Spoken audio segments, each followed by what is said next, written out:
That night, I just happened to be the guy who was on point. Could have been anybody running point. Just happened to be me.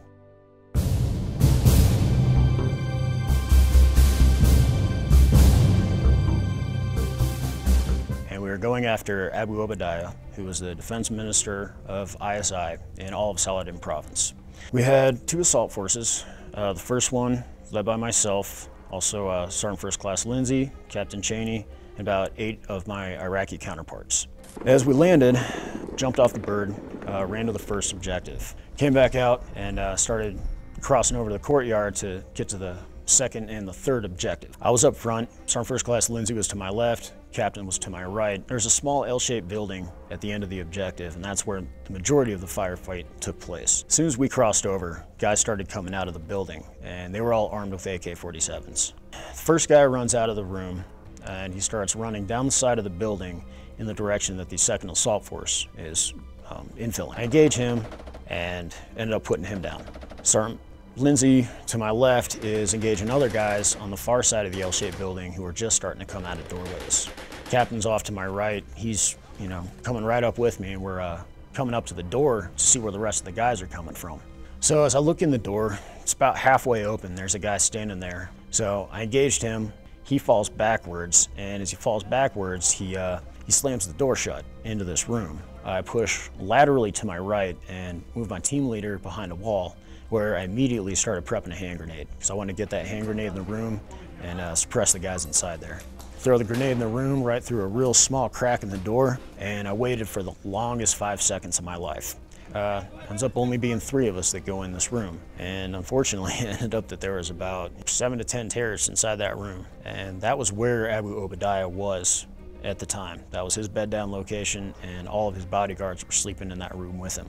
As soon as my hand grenade goes off, Captain gives me the squeeze, we go right in. Sergeant Lindsay and Captain Cheney come over my shoulder. They start engaging targets in the room. I got 1 or 2 shots off into the guy in the corner, and then, bam, there's this white flash of light. Grenade goes off. I got hit in the left side of my nods.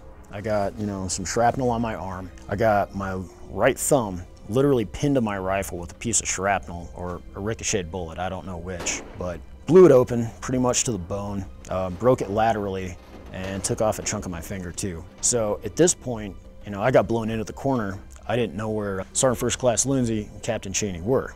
And I'm not picking up anything in the room, but 2 hand grenades just went off. I have no idea what's going on in there. Well, at this point, I can't just open up on the rest of the room because I got 2 assaulters down. I don't know where they are. Ran back outside. I was going to link up with Assault Force 2, come right back in and try to get our guys back. Captain Cheney, he's laying behind the first guy I shot, literally using him as a sandbag. So our First Class Lindsay's out in the center of the courtyard, and he took a lot of shrapnel wounds to the guts. The captain ended up getting shot through the ass. Bounced off his pelvis, exited the other side of his ass cheeks. He was speared. He couldn't move his legs. He was crawling around just using that guy as a sandbag. Sergeant Lindsay was the one we were really worried about because throwing up bile, couldn't really breathe, couldn't even hold up his rifle because of the way it punctured his guts.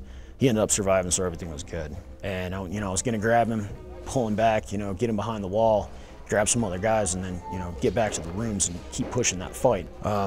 Well, as soon as I got about 5-6 feet away, another terrorist pops out. Focused on my guy, he comes out of a doorway, shoots me once, right through the radio battery, underneath my kit, and it goes through my guts, through my right iliac crest, which is a part of your hip, and ends up stopping in the cavity right behind there. So with the rest of my magazine, I want to say it was about 10 rounds, pretty much stitched the guy right from his guts all the way up through his clavicle.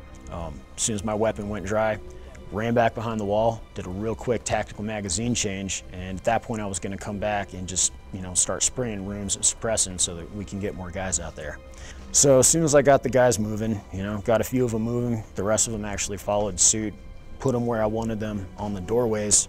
Firefight was pretty much done at this point. The adrenaline was still pumping because that was by far the biggest firefight I'd ever been in. I don't view myself as a hero. I view myself as a Green Beret, as an SF guy, as a father, as a husband. I really don't think I'm that much different than all the other guys out there, especially the guys I work with.